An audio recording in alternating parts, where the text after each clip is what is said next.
Good afternoon. I would like to thank you all for attending. The format of this event may not be what you were expecting.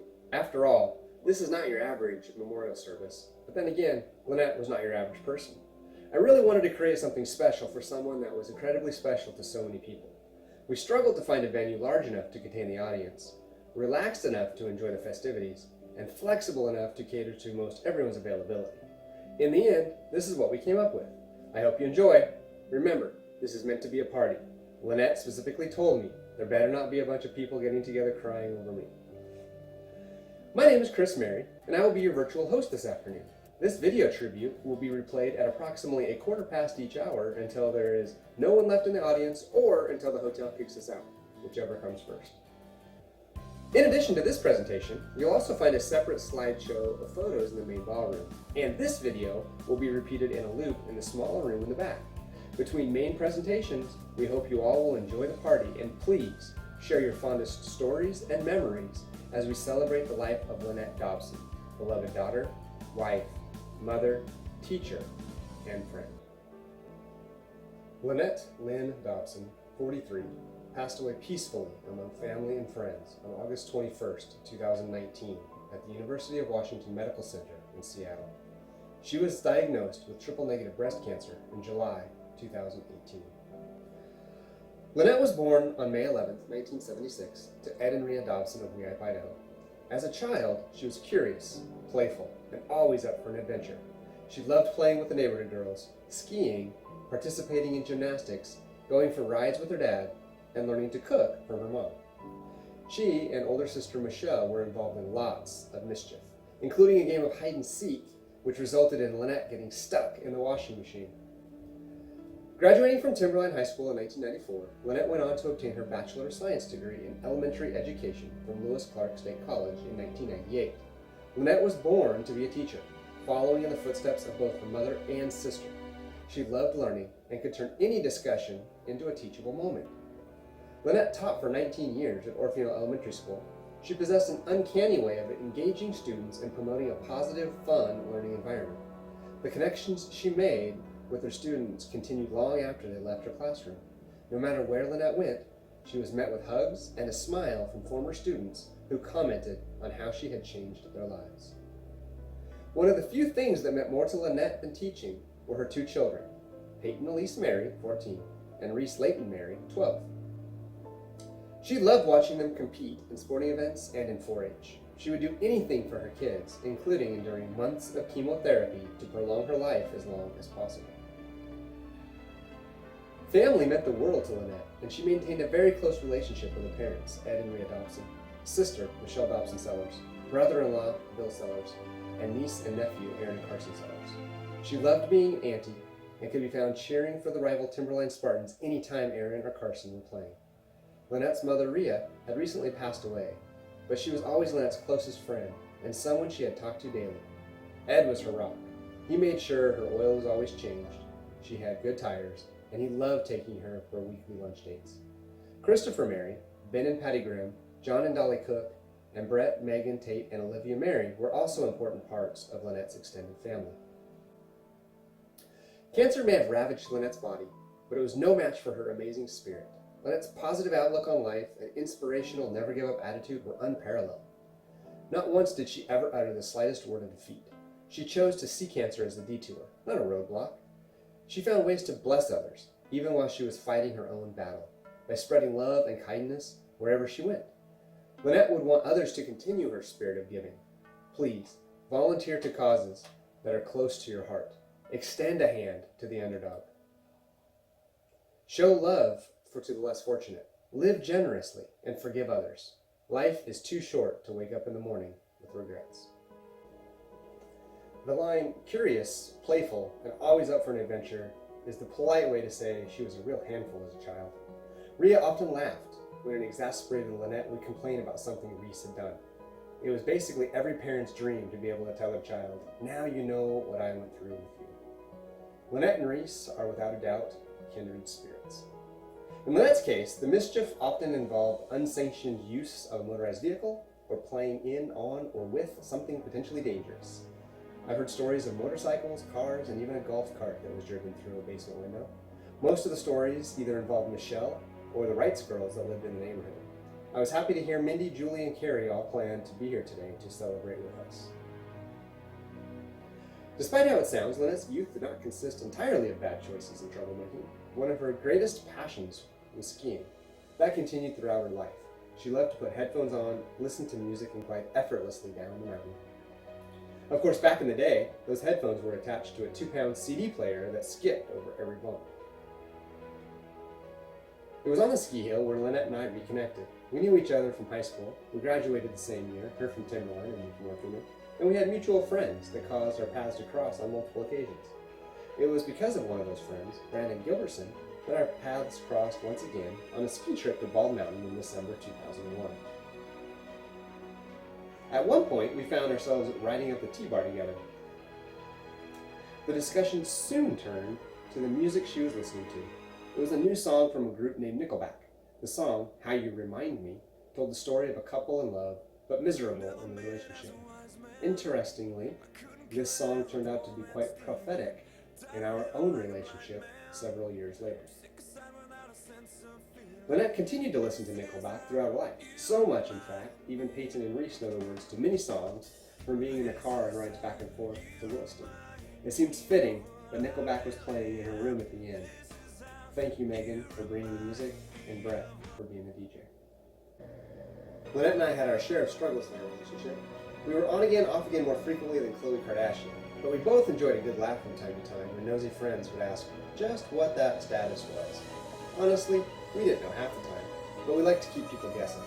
Regardless of whether or not we were together as a couple, we were always there for each other with a calendar. I remember trimming branches from a cherry tree following our divorce. A large branch swung down and knocked the ladder from under me. I fell about 6 feet directly on top of the branch. The fall broke 2 of my ribs. As I was lying there in pain, my first thought was to call Lynette. Without even the slightest hesitation, she was on her way, and within minutes, we were at the emergency room. That same degree of compassion and love fueled my devotion to her this past year. While I hate the fact that she had to go through the pain, suffering, and emotional turmoil, I am grateful for the opportunity to be with her during this time. It was without a doubt the hardest thing I have ever done in my life. Yet, it was simultaneously the most rewarding thing I have ever had the pleasure to be a part of. Our drives to Seattle, while frequent and long, offered a chance for us to talk for hours like we used to. And the context of the journey allowed us to reach a depth of spiritual and philosophical discussion that we never came close to discussing before. I learned things and shared things that never seemed possible. We became closer than we had ever been. Our relationship grew stronger than it had ever been. We were finally able to let go of past wrongs. The walls between us crumbled, and for the first time in a very long time, each other was all that mattered. I thought about leaving our relationship status ambiguous for one more shared laugh between us, but inquiring minds want to know, so I will sum it up this way. We may not have had a piece of paper to prove it, but for the first time in several years, we were a happily married couple. Despite the ups and downs of our relationship, over the years we managed to enjoy several wonderful trips. In fact, a couple of those trips helped spawn her no regrets carpe diem attitude that she developed this past year. Don't let her fool you. She wasn't always so gung-ho about living life to the fullest. I remember our very first trip together. I was working in Schaumburg, a suburb of Chicago. While I was at work during the day, Lynette ventured out to go shopping. She circled the same block the entire week, fearing to cross the busy intersection. A few years later, another business trip took us to London. While there, I tried to convince her that we should take the train to Paris during our last weekend. She refused, apprehensive that neither of us spoke the language. I guess my 2.5 years of French class didn't impress her much.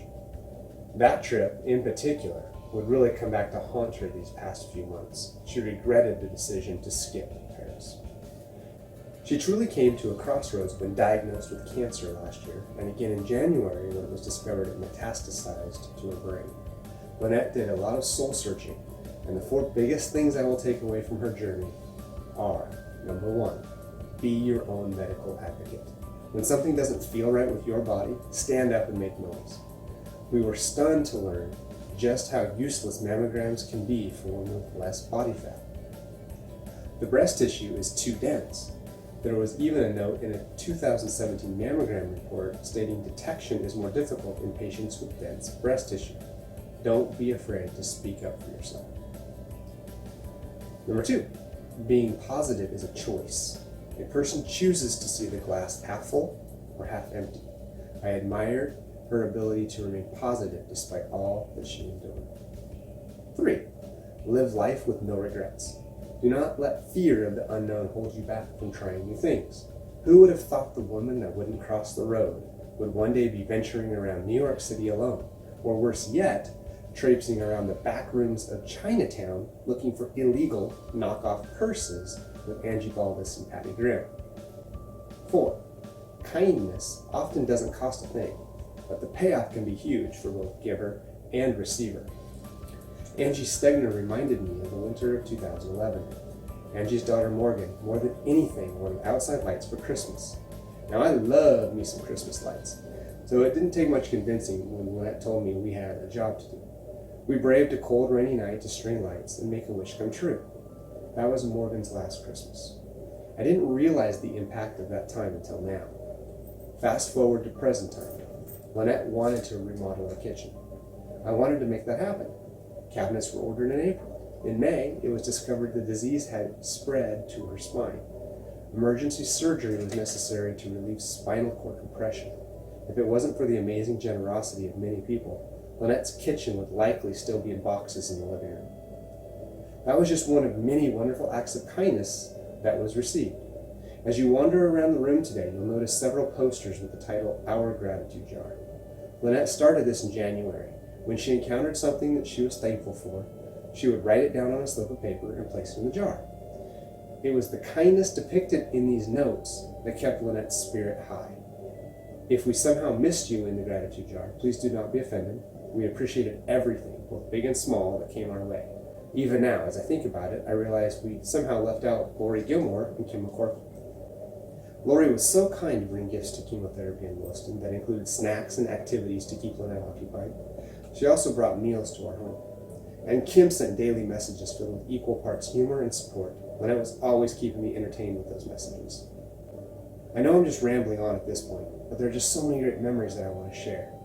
I suppose I can just wrap up with one last story. During our trips back and forth to Seattle, we would periodically return to a yard full of hearts. The vandals would affectionately become known as the Heart Attack Bandits. It started with a couple of families, the Tilleys and Kessingers. However, the bandits obviously recruited some help because the last drive-by hearting included hearts from all sorts of individuals, including the OHS volleyball team, our neighbors, students, and more. Some of those hearts had inspiring messages written on them. Others had personal messages to Lynette, the kids, and me. On one of them, Miley Zenner, aka Miley Moo, wrote, "One thing she'll always remember about Miss Dobson is not being allowed to say something sucked. Instead, they had to say it vacuumed." Typical Lynette.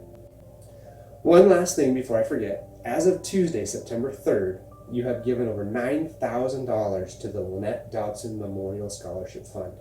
Lynette would be so incredibly touched by your generosity. We cannot begin to thank you enough. Through your gifts, Lynette's legacy and passion for education will continue on. It's been a long day without you, my friend, and I'll tell you all about it when I see you again.